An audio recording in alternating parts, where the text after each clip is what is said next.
সময় যত গড়াচ্ছে দেশের রাজনৈতিক পরিস্থিতি আবারও উত্তপ্ত হওয়ার আভাস মিলছে। ফলে নতুন বছরে নির্বাচন নাকি সংস্কার, এই বিতর্ক জোরালো হবার একটা সম্ভাবনা তৈরি হচ্ছে। যদিও রক্তক্ষয়ী একটা গণ অভ্যুত্থানের পর রাজনৈতিক মতবিরোধ কোনো সহিংসতার দিকে মোড় নেবে না বলেই বিশ্বাস বিশ্লেষকদের।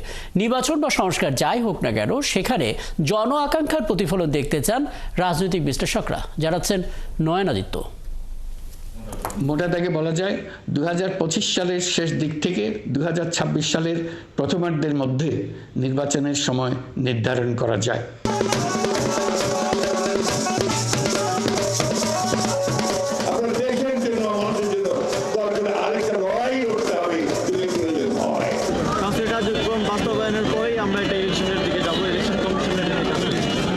আমরা এই জন্য তাদেরকে যৌক্তিক সময় দেওয়ার কথা বলেছিলাম।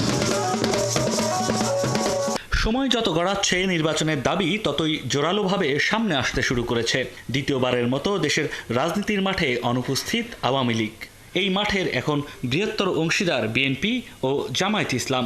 গেল 15 বছর আওয়ামী শাসনের বিরুদ্ধে আন্দোলনে মাঠে ছিল এই দুই দল। কিন্তু সময় যত গড়াচ্ছে দুই দলের দাবির মধ্যে ভোট ও রাজনৈতিক মীমাংসা প্রশ্নে ব্যবধান স্পষ্ট হতে শুরু করছে। নির্বাচনের তারিখ প্রশ্নে অন্তর্বর্তীকালীন সরকারের সহায়ক বক্তব্য দিচ্ছে জামায়াত নেতারা। আর দেশের অস্থির পরিবেশ পরিস্থিতি বিবেচনায় দ্রুত সময়ের মধ্যে নির্বাচন চাইছে বিএনপি। প্রয়োজনে আবারও রাজপথে নামার আহ্বান দিচ্ছে দলটি। নতুন বছরে রাজনীতির মাঠ কি তবে নির্বাচনের দাবিতে আবারও উত্তপ্ত হবে, নাকি সরকারের ঘোষিত সময়েই হবে নির্বাচন? নির্বাচন 25-এই হবে। যদি কেউ কোনো রকমের দুষ্টবুদ্ধি বা দুরুসবুদ্ধি থেকেও থাকে যে আশা ধানাই পানাই করে এভাবে সেভাবে আমরা নির্বাচনটাকে প্রলম্বিত করব, এবং এই চেষ্টা থাকবে, এই চেষ্টা হবে, কিন্তু আমার ধারণা সেই চেষ্টা সফল হবে না। এখন জনগণ হচ্ছে মূল স্টেক হোল্ডার, আর রাজনৈতিক দলগুলো হচ্ছে রাষ্ট্র এবং নাগরিকদের মধ্যে মধ্যস্বত্বভোগী। এইটা হচ্ছে রিয়েলিটি, এটা মেনে নিতে হবে। আমি বলবো যে আপনারা রিয়েলিটি মাইনে নেন। পর্যায়ক্রমে একেবারে না, পর্যায়ক্রমে কী করে ভালোর দিকে যাব, ওইরকম রাজনৈতিক চিন্তা নাই। যেখানে চিন্তাভাবনা সিদ্ধান্ত নেই সেখানে কিছু লোক উপর থেকে একটা কিছু করে দেবেন, এটা দিয়ে তো প্রকৃত স্থায়ী ভালো কিছু হতে পারে। আমরা এরকম বিভ্রান্তির মধ্যে আছি।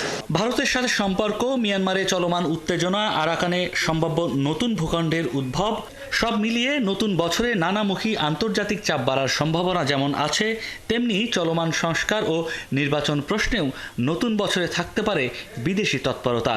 তাই সরকার ও রাজনৈতিক দল সব পক্ষকেই জনগণের কথা বিবেচনায় রেখে ভবিষ্যৎ পরিকল্পনা নেয়ার কথা বলছেন বিশ্লেষকরা।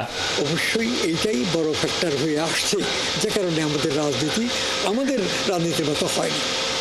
বিশ্বব্যাংক, IMF, এটা তো সম্পূর্ণ তো মার্কিন যুক্তরাষ্ট্রের পররাষ্ট্রনীতিকে বাস্তবায়ন করার সংস্থা। এগুলি অর্থ সংস্থা বটে, কিন্তু যতটা অর্থ সংস্থা ঠিক ততটাই রাজনৈতিক সংস্থা। সবাই যার ইচ্ছা মতন কথা বলছে, কাজ করছে। 10 জন গিয়ে একটা রাস্তার মোড়ে বসে বলছে আমাদের এই দাবি, বাস রাস্তাঘাট বাস ট্রাক সব বন্ধ, সবাই স্বাধীন না। তো এটাই চলছে এখন। তো এই ধরনের একটা ক্যাওটিক সিচুয়েশন আরও কিছুদিন যাবে।